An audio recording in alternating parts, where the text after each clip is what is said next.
પ્રાયોજક છે cancer healer centre, a new beginning. દિલ્હીવાસીઓએ આમ આદમી પાર્ટીને પછડાટ આપી. વિધાનસભાની 70 બેઠકોમાંથી માત્ર 22 બેઠકો પર આપના ઉમેદવારો જીત્યા. ભ્રષ્ટાચારમાં સામે કેજરીવાલ, સિસોદિયા સહિત મોટાભાગના નેતાઓનો પરાજય થયો. બીજી તરફ કોંગ્રેસો પર સફાયો થયો. સતત ત્રીજી વખત કોંગ્રેસ એક પણ બેઠક ન જીતી.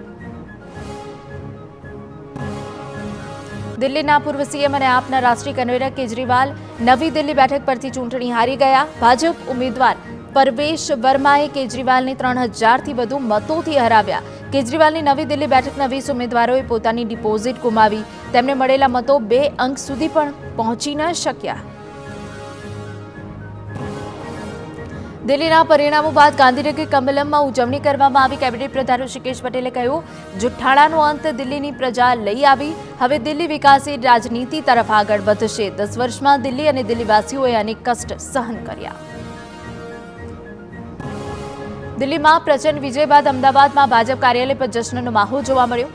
ભાજપના કાર્યકરોએ ઢોલ નગારા અને આતિશબાજી સાથે વિજય ઉત્સવ મનાવ્યો. સાથે જ એકબીજાનું મોં મીઠું કરાવી ખુશી વ્યક્ત કરી. દિલ્હીની ચૂંટણીમાં ભાજપની જીત પર ગૃહ રાજ્યપ્રધાન હર્ષ સંઘવીએ ખુશી વ્યક્ત કરી. કહ્યું, આજનો દિવસ ઐતિહાસિક દિવસ છે. દિલ્હીના દિલમાં પણ મોદી છે. ડબલ એન્જિનની સરકાર લાવવા દિલ્હીના લોકોએ ઐતિહાસિક મતદાન કર્યું. હવે દિલ્હીના લોકોને અનેક લાભો મળવાની ખાતરી આપી.